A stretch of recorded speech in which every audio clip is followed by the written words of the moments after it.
Good morning, everyone. I'd like to call to order our Tuolumne Utilities District regular board meeting of April 23rd, 2024. And if everyone would please rise and join me in the pledge to the flag. I pledge allegiance to the flag of the United States of America, and to the republic for which it stands, one nation, under God, indivisible, with liberty and justice for all. Thank you, everyone. Okay. I'd like to open the public forum. We would like to welcome the members of the public who have taken the time to attend this meeting and provide comments on matters related to district business. Any member of the public may address the board relating to any matter within the board's jurisdiction. This need not be related to any item on the agenda. However, the board cannot act on an item unless it was noticed on the agenda. Persons speaking during the public comment will be limited to 5 minutes, or depending on the number of persons wishing to speak, it may be reduced to allow all members of the public the opportunity to address the board. Is there anyone that would like to address the board? Please go to the podium.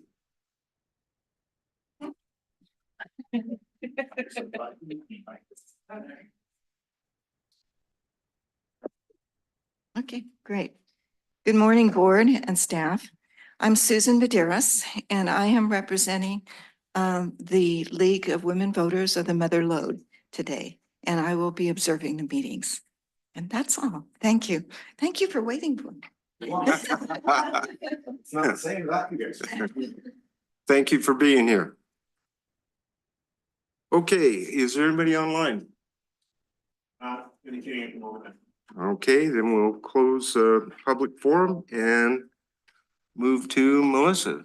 Okay, consent calendar. Item number 1, minutes of the regular board meeting of April 9th, 2024. Item number 2, investment report as of March 31st, 2024. And item number 3, consideration of resolution authorizing execution of an easement quitclaim deed to relinquish all rights to recorded easement for waterline purposes only.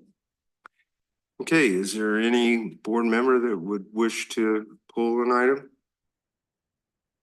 I'm not seeing any. Okay, I will be looking for a motion then. I would move that we accept the consent calendar. Second. All right. If there's no further comments, conversation, then all those in favor? Aye. Anyone opposed? Okay, passes. Okay, Melissa. Okay, regular business. Item number 4, financial reports for third quarter ending March 31st, 2024. All right, good morning, that's me. Let me just share my screen here for a moment. Apologize.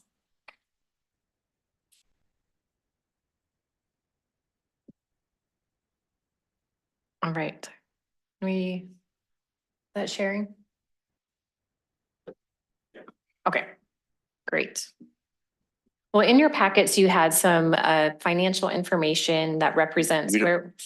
Are we seeing it, Corey? Oh, sorry.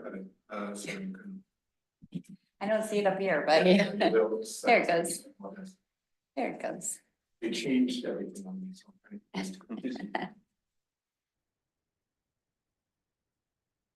Something's happening. Okay, see it now? See it here? Hey. Good, okay, there we go. So in your packets, there's some financial information that is in a little more detail of what I'm gonna go through today, but I'm just have a short PowerPoint presentation with just a few slides to kind of go through broadly what our financials are looking like through the third quarter of our fiscal year. So it's through March 31st, 2024. I've officially been here for 1 quarter of those 3 quarters. We accountants like to measure things in quarters, apparently. So we are through 75% of the year. And I just wanted to go through some of, in just broad strokes, where we are looking right now. So the first thing that I wanted to look at was essentially what our revenue looks like. And the slide that's in front of you represents combined revenue. So this is this is water and sewer together. And there's several different columns you see there. The first one is current total budget. That is our budget for the full year. So that's what we have planned. And you see all the various categories there, and notice that our largest category, of course, is utility billing, what we actually bill out to our ratepayers. The second column represents the fiscal activity that we have seen so far through March 31st. So represents 75% of the year. The last column there, the variance, represents the difference between what the full year budget looks like and what we've received or billed through March. And the last column is the percent remaining, the percent that we are still right now would show that we still have to collect in order to meet our budget. So as you can see in our current total budget, it's about 29 million is the bottom line. So far, we've received or billed 25 million of that. And so we still have about 4.2 out there to receive in order to meet budget. The one thing to note is that part of that includes capital grants, which we don't actually budget for that. So that kind of skews the numbers a little bit. It's probably better to look at, and I apologize, I have to move something on my computer so I can see things better. It's almost better to look at the percent remaining of the items before the capital grants line, because all of that type of revenue actually goes towards our capital projects. And part of that percent remaining, if we look at our next slide, where we really want to be at this time of year is our target would be to be at 25% or lower. So if we see a higher percentage, that's when I start to say, oh, I should look into that in more detail and ask some questions. So there were two, yes, go ahead. On that last slide, if you don't mind. Yeah. When I went through this, I was wondering, on the second line there, property taxes. Now that's from the county, right? Correct. Why are we coming up short on that?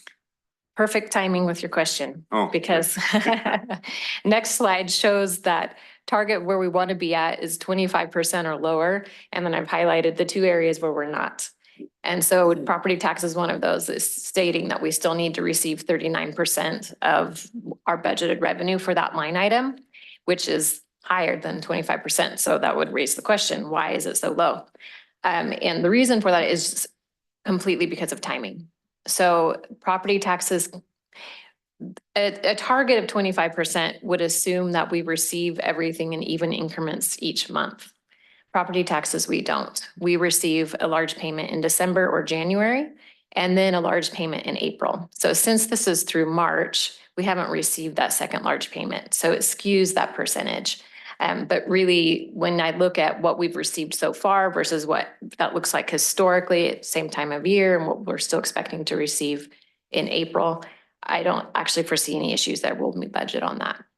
okay, thank you for that. Yep. And that makes me feel a lot better. I thought maybe there was a problem, because I know the county has major problems with their budget and everything. So, Yeah, no, from what I can tell, we're still scheduled to meet what we budgeted there. okay, great, thank you. The other one that shows that's a little bit off target is utility billing, and that's also due to timing. So as you're aware of how we use water in our county, we tend to use more in this, spring and summer months. So we have a couple of months of higher water usage that are coming up. So again, we don't use water in exact increments every single month that would match up with that 25%. So again, even with utility billing, it's just a timing issue, and I'm not projecting that we'll have any issues there meeting budget as long as consumption stays the same as what we've had in the previous years. So it could fluctuate. It could fluctuate higher, it could fluctuate a bit lower. I don't have any major concerns there. I still think that we're going to be on track to what we budgeted.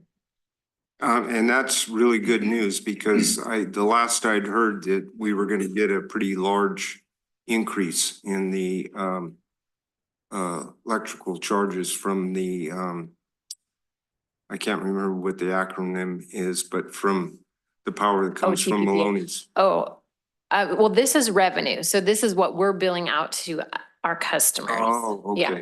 Yes, Okay. so we're not quite on the expense side yet. Yeah, sorry about that. Yeah. I don't have a hat that says, you know, financial advisor. Oh, no, no worries. So anyways, that's where we currently are at with revenue. And then going to the next slide, this is where we start to see expenses. And so again, this represents water and sewer combined, and it's the same logic behind the various columns. Current total budget that represents the full year. Fiscal activity is what we've paid out through the end of March. The difference is the difference between what we've paid out and what our full year's budget is. And then again, the percentage remaining. And this would be the percentage remaining that we have still to spend before we've met full budget. And so with this one, looking at the target again, in the perfect world where we spent everything exactly the same every single month, our target would actually be, I'll just go to the next slide, would actually be, good news would be if our percentages were 25% or higher. So as you can see, almost all of ours do fall within that target level. The two exceptions are general and administrative costs and interest expense.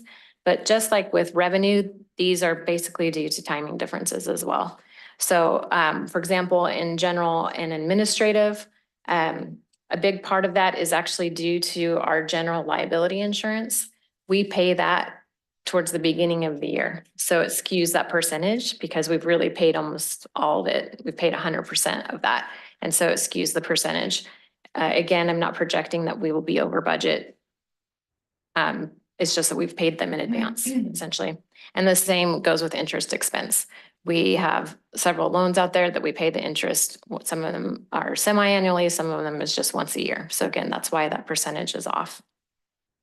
So projections still showing that I feel like we're good news is we're gonna meet budget. We're actually a little lower.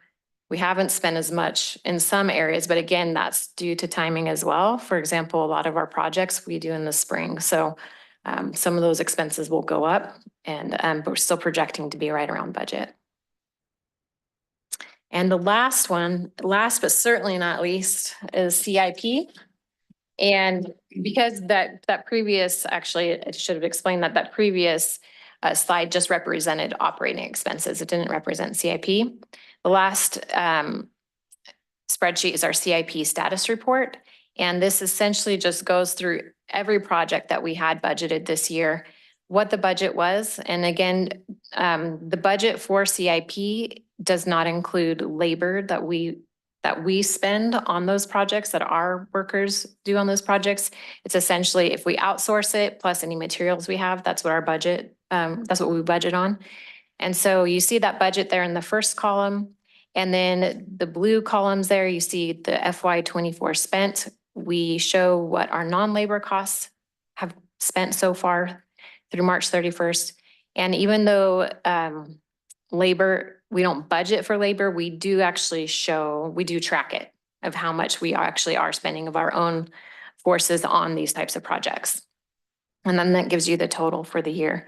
The other thing that this doesn't include is it doesn't include grant funded projects or loan funded projects. The actuals are there, but there's no budget for them because it is funded by grants. So this is where we're at through March 31st.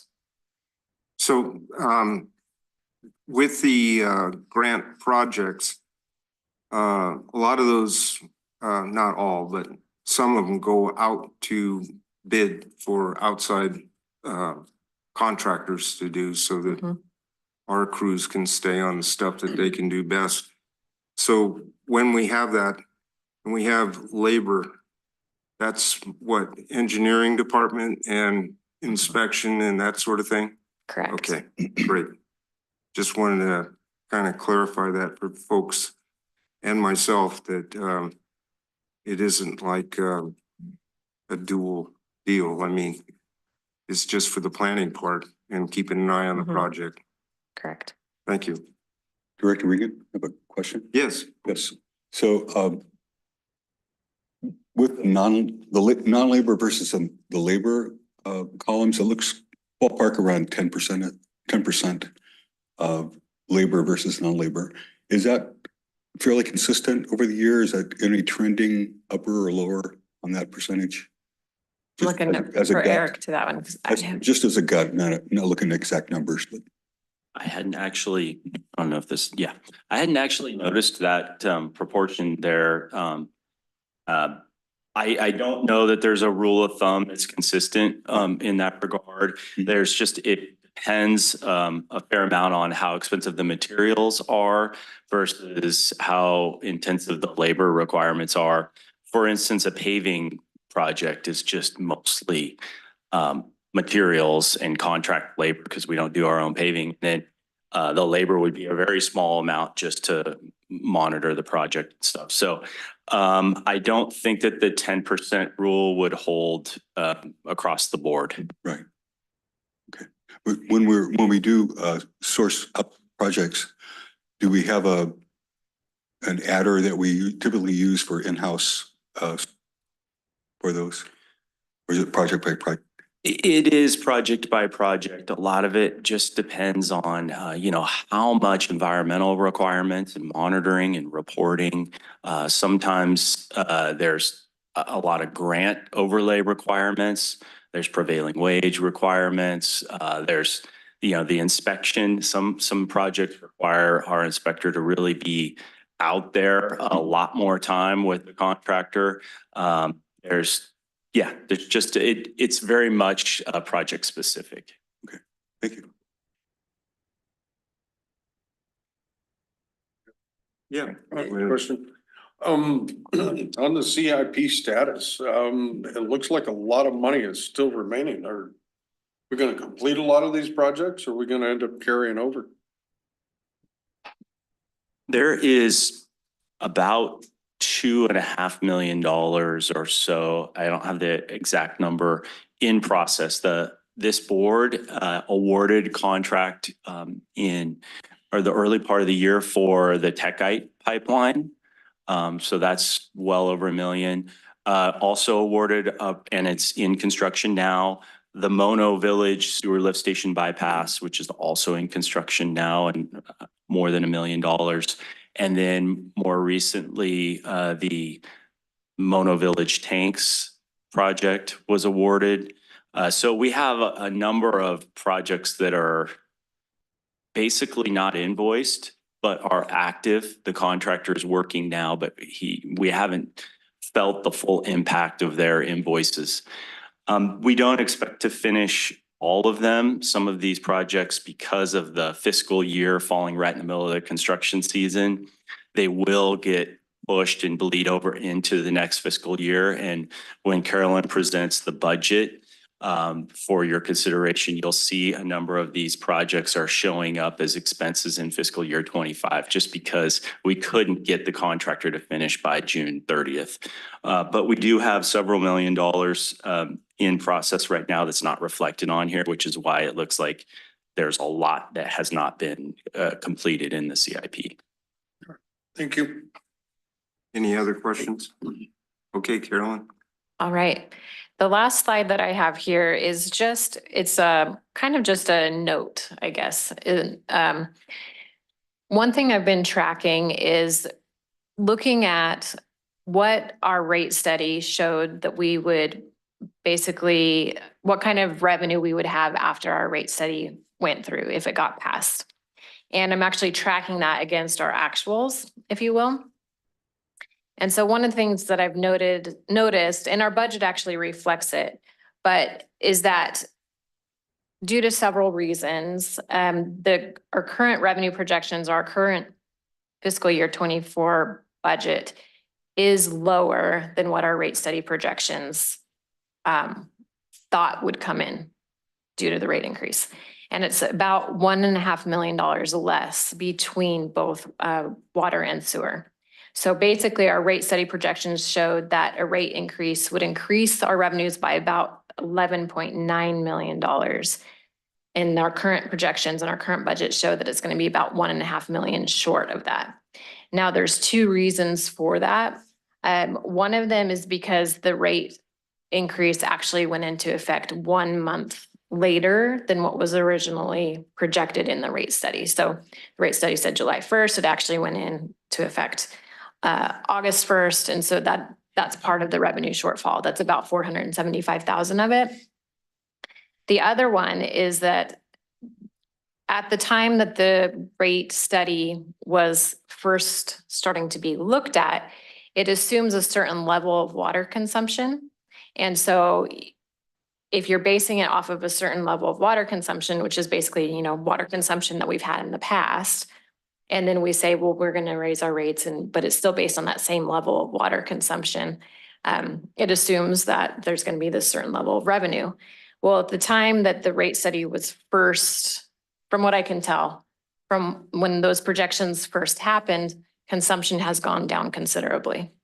And so because of that, that's the other shortfall that we're seeing. So it is a reality that we'll have to live with. Now, if consumption goes back up, then we'll be back close to that level. But if it stays about the same as what we've been, then we're going to see that each year, essentially. Yeah. That's really interesting data. And I know out there, just word on the street with the rate increase, people are really determined to try to get their bill down. Mm-hmm. So that's a very interesting, loop, if you will. The more we raise it, then the more that shows people to conserve, then that gives us a shortfall. So I do think there's a lesson here to be learned by TUD's employees and whatever, all of us, to account for that usage to go down and that revenue to go down and not bank on that revenue. Yeah, and I would say that it's probably for two reasons. Part of it is because, I mean, we know, like, as PG&E goes up, we try to conserve. We try to use less electricity. That is a reality whenever there is a rate increase. So that, I think that is part of it. Part of it too is just because of our weather. I believe we've had some very wet years. And so, which has basically reduced consumption in some of these months where people aren't watering because Mother Nature is watering for them. So that's a part of it as well. So I think it's twofold as far as why the consumption is down.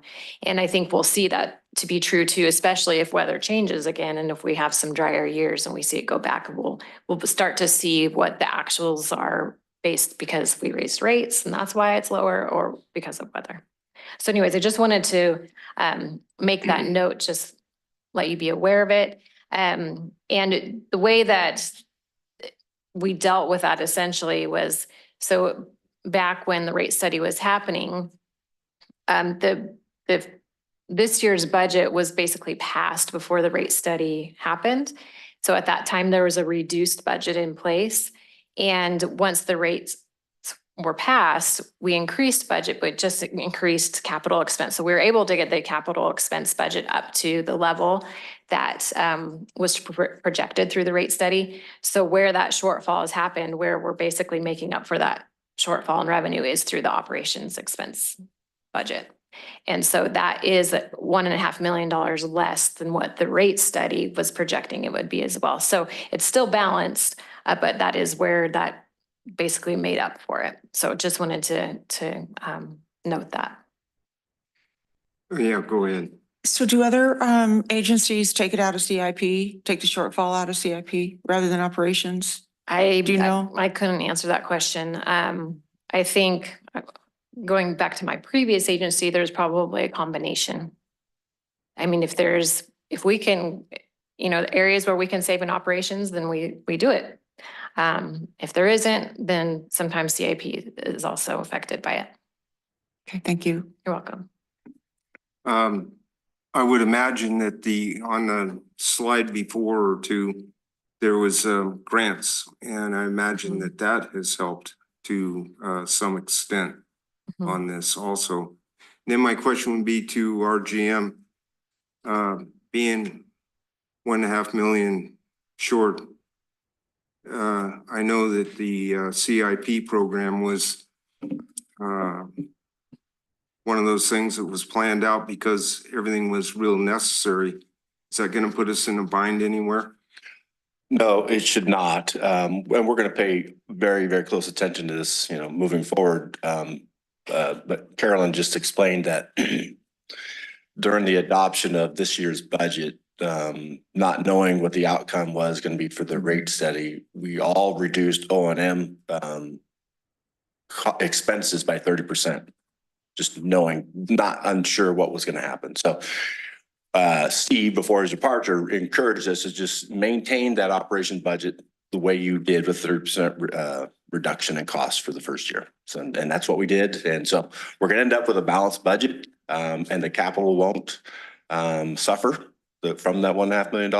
What it is a reduction in a lot of the O&M expenses. Both the distribution and the collection departments, they will, as of the last several years anyway, budget quite a few of these smaller type projects for outside construction. So this particular year, they didn't budget a lot of those things. So that's how we made up the difference. Okay, so it's not really the operation. I mean, because everything was running pretty close, bare bones already. So it's projects that are small stuff that can kind of get pushed off a little bit, but hopefully not too long. Nope. Because that's when they get bigger. Yep. So that was the last that I had for you. So I don't know if anybody had any further questions or discussion. Anyone? I don't see any. Yeah. Oh, Barbara. Yeah, I just want to thank you, Carolyn, for again, another great report that sort of puts it down on the ground and makes it understandable. Thank you. Thank you. Any questions or comments from the public? How about online? You don't need anything on this. This is just a No. just a file. A motion to accept and file. Okay, so that's what I'm looking for is a motion. So moved. I'll second. All right. Any further discussion or anything? No? All those in favor? Aye. Anyone opposed? Okay, passes. And with that, we will go, I guess, to staff reports. Yep. I'll go first. Just a couple items. Last Friday, went down to the Regional Water Quality Control Board meeting in Fresno. It was 9 a.m. where they were going to consider adopting a revised WDR for our new wastewater treatment facility. It was uncontested, so it was just going to be passed like a consent calendar type item. But I felt, I had the opportunity, I felt the need to go down in person. It was in Fresno and participate.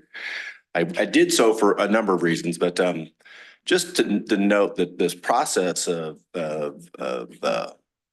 developing the new WDR with our consultant RBI and with the staff people at the Regional Water at the board were very helpful. The board staff, I felt like were supportive, instructive, encouraging, and they really worked with us and our consultants. And I just think that's it's just great. So I wanted to go down there and thank them personally for all of the time that they invested in us to help us get to a point where we can adopt an uncontested WDR. And then I also went ahead and thanked them for all the many years that I felt that their staff in previous years have always been in support of TUD and TUD staff that helps us to provide responsible wastewater services. So anyway, that's why I went down there, and it was well received, and I got a lot of thanks for coming on down. So let's see. And then Saturday, I had a 2 to 4 shift at the Home and Garden Show, and that was real positive. The display was back after a 6-year hiatus, and it was real popular. But yeah, it was a good show as far as I was concerned. It's the end of my report. Eric? Carolyn? No? Abby? All I wanted to say was thank you, Ron and Jeff. They participated in the Home and Garden Show, and then various staff members. The last couple of years, we've really involved more staff in different departments that have different perspectives and are able to answer good questions. And Eric Johnson was there as well. Just ask a lot of great questions that come from all different directions. And so our staff was really excited. We had more volunteers this year than we have, and people wanted to go out there and be involved and represent TUD, and they did a really good job. Thank you. All right, thank you for that. I guess with that, we're done with staff reports. We'll come to directors' reports, and maybe we'll start with you. No reports at this time. Okay, I have nothing to report. I've got a few things. First of all, just a heads up with the latest LAFCO situation. We have LAFCO at their last meeting approved to have a special meeting, which is going to be held on the 29th. And as part of one of the agenda items is going to be the TUD resolution, which we passed last month. So anyone who might have an interest in that discussion might want to consider being there, but at least participate, at least when the agenda comes out to pull it up and take a look at it. Because it's a special meeting, the agenda posting requirements is a little more compressed.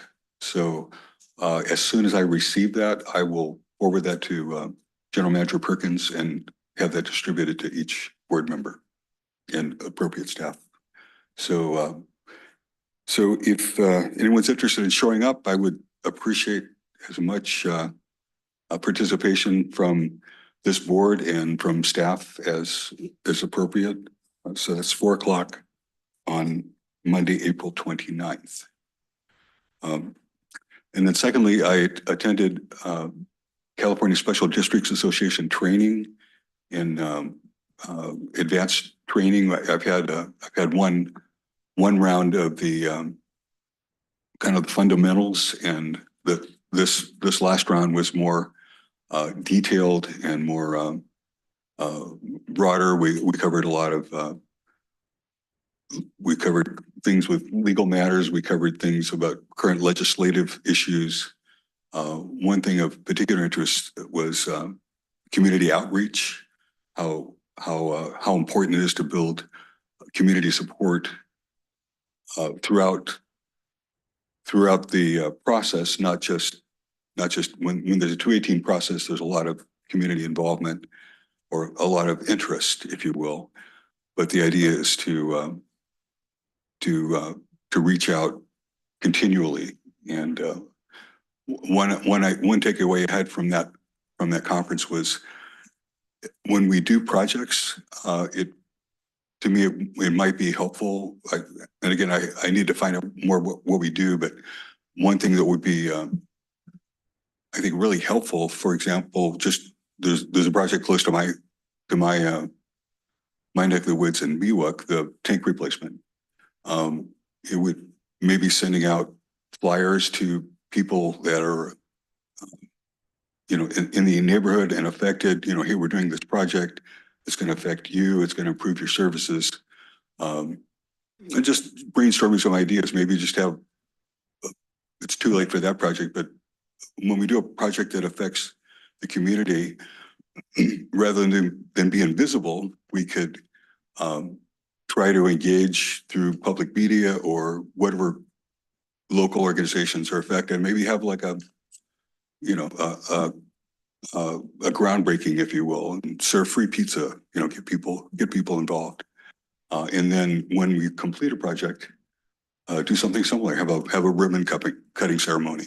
But again, get the community members involved. Hey, this tank you see, and it's going to provide these benefits, and just get people engaged. And I think that would go a long way to help us when we seek rate increases. Ron. I think you have a good idea. I just wanted to let you know that was a commonplace activity that we did continually until COVID came along. And so I think staff is at a point where they're trying to finally get back up to speed. But, that COVID thing turned everything upside down. So yeah, that's you good. can expect that to come back anytime. Wonderful. Yeah. I'm speaking for you guys, which I shouldn't be, but I'm pretty sure that's what's going on. Yeah. Well, I think depending on the size of the project, the last one that I really think we tried really hard to do was the Jamestown tank. groundbreak or a ribbon cutting ceremony, and one thing or another led, then finally COVID came and said, you're just not gonna do it. So depending on the size of the project, we've done those things. I feel like we almost always send out some sort of a information piece to the local homeowners to expect construction, expect noise, expect these sorts of things. So we do a fair amount, I think, communication on particular projects like tanks and that thing. So and we will be having a ribbon cutting ceremony at some time, God willing, for our new wastewater treatment plant in the next month or so. We're just trying to get the site finished up. Hewitt's about done. I think they maybe have another, I'm not gonna jinx them, but 30 to 45 days, month and a half, yeah. And then they'll be out of there. We'll clean the site up and have a nice ceremony out there. But thanks for the suggestions, and I do like to brag about all the things we're doing. I do it as much as we can. We have Facebook postings. So yeah, Abby, you can elaborate. Sure. Yeah, so we've done a multitude of that. We did a meeting, we've done a couple of meetings at Sierra Pines on the site there for the future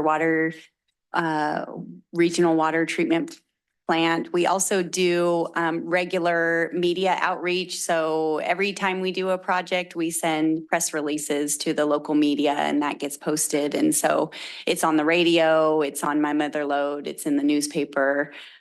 So we do that. We aren't perfect, but we definitely get a lot of information out there. It's just trying to get it to people in the way that they will consume it, and everyone consumes that information in different manners. So this Home and Garden Show, we had a really beautiful spread of all the projects that are happening right now. Some we've done have finished up, some that are in progress, some future like Sierra Pines. And so that's a great opportunity to get in front of thousands of people in the community and talk about our projects as well. And so anyway, we do a number of those things, but we always are looking to improve. Yeah, keep up Yeah. the good work. Thank you. Appreciate it. Is that it? Okay. I'm the last one in line. Look out. Okay, 410. I attended and participated in the Sierra Business Council Rural Climate Capacity Workshop. This was all about giving input back to California Air Resources Board. Their wonderful new thing from Governor Newsom about all electric vehicles, which will break the back of TUD if we are forced to have all our heavy equipment suddenly go from diesel to electric. Because they don't even make them. They don't even make that equipment yet. So at any rate, it was very interesting. I felt sorry for the person from CARB. It was a young gal from Madera area, which has no say really at all. And she had to take all the abuse from all the various organizations there about how this was not going to work. But it was great because everything that was said was taken down and is going to go back to California Air Resources Board. And there's plenty there that shows that it's not going to work the way it is right now. So there's going to have to be some adjustments. On 417,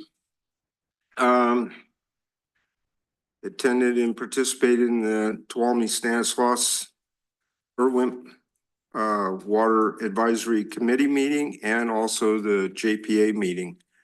The group is in the process of remaking ourselves. So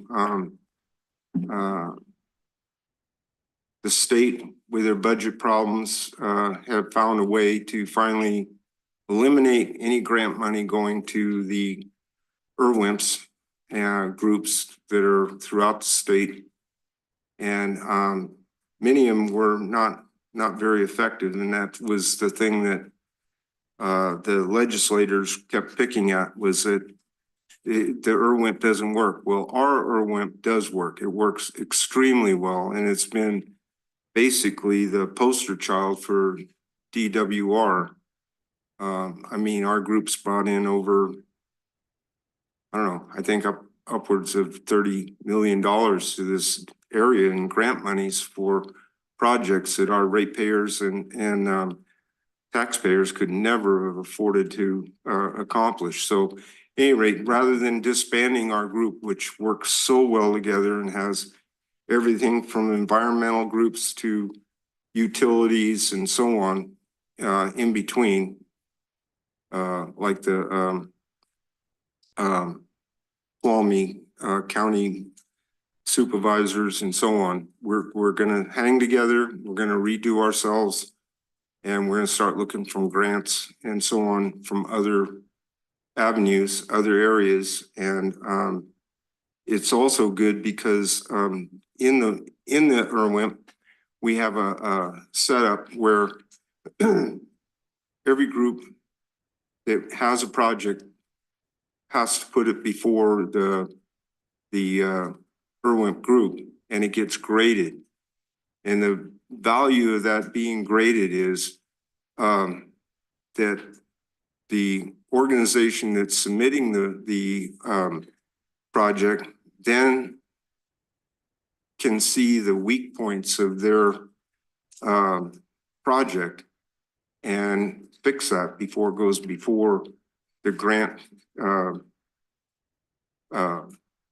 group that's handing out the money, and so that they have a much better chance of obtaining that grant. So anyway, that's all positive. I mean, it's going to be work and it's going to take some time, but I think in the long run, we're probably one of the only IRWIMP groups that are doing this. I mean, all the rest of them are all crying the blues and disbanding and, you know, doing this. So what are we going to do? Well, we're not going to go there. We're just going to get something done. So that's all good news as far as I'm concerned. 420 had the first stint at the Home and Garden Show. Thought it turned out really good. Didn't have any, really had a few complaints, but it was great. I always appreciate having people have the backbone to step up and complain about whatever it is that they have to complain about, and then be able to try and find a solution for them. So that was all positive. I've done it every year for years and years, and I always walk away feeling pretty good about it. That, you know, I'm glad that TUD takes time, effort, and money in order to participate, because I think it means a lot to our ratepayers. Okay, a couple other things, because there's no other time that I can bring these things up.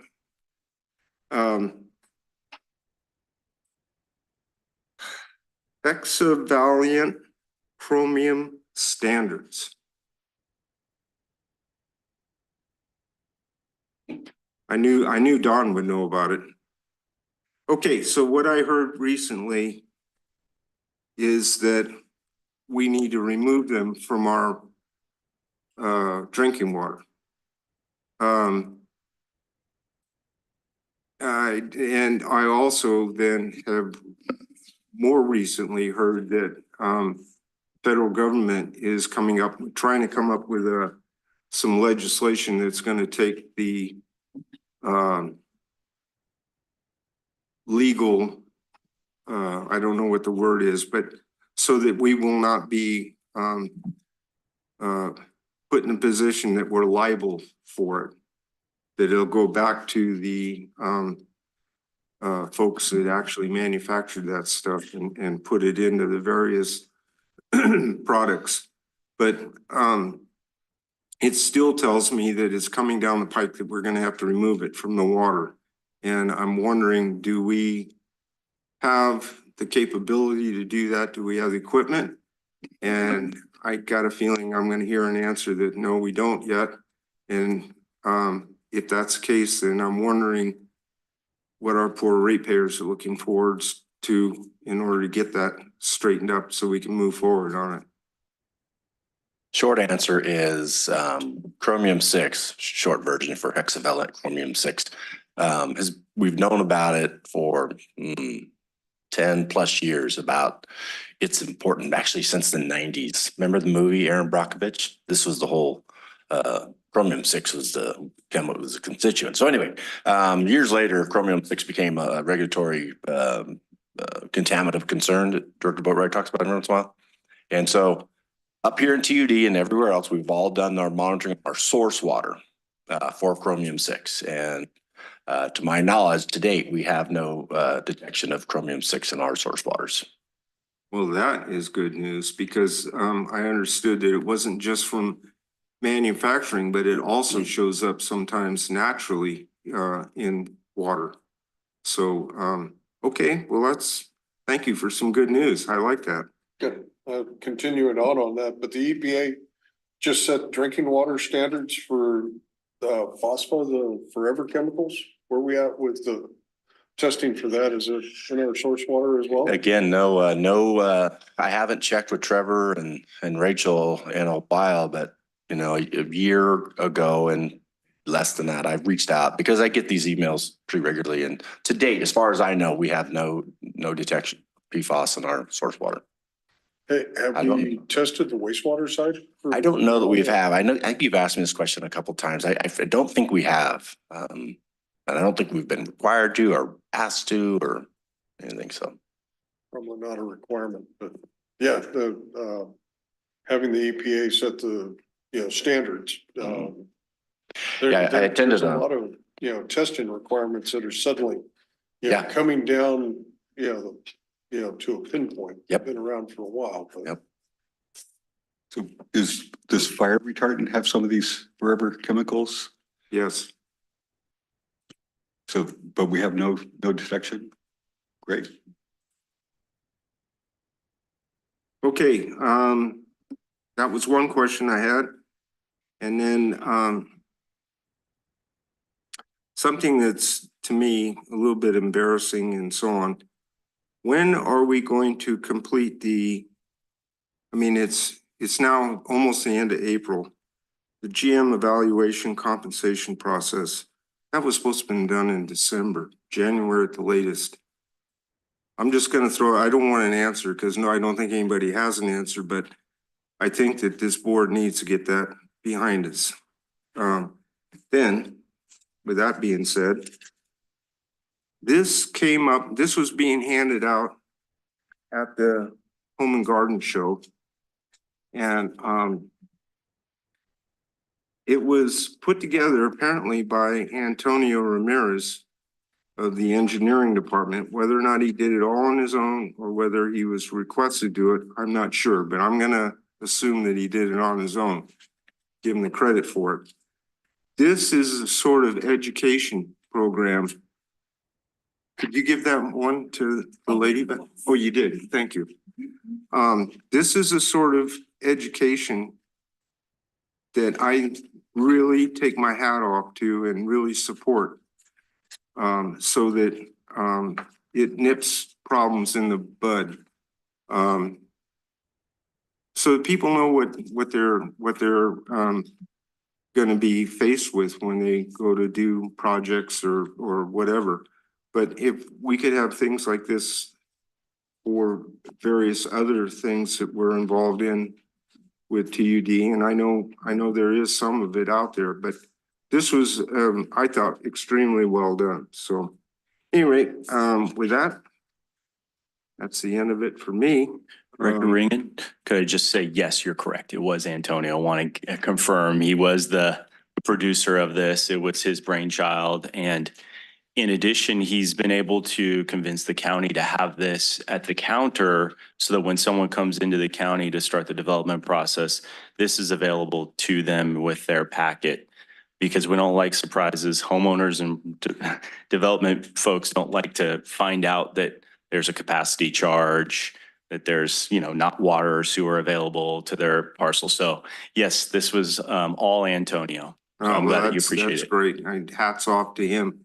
I think that it should be a requirement that it goes, gets attached to permit application and everything else, so that they know right up front that what they're, you know, it's on the counter, that's fine and good. I mean, that's better than not being there, but when it's attached to, then they're gonna be forced to have to at least take a glance at it, and hopefully it'll catch their eye and they'll read it, and then they'll, you know, be set up. So anyway, thank you for that. Can I tag onto that? Yeah, This is, this is absolutely wonderful. Excellent. Just a minor suggestion is maybe put a date on it. So as things change, we can know the effective date of the information that's here. okay, if we have no more comments or anything like that, then guess what? 9:56. We will end this meeting.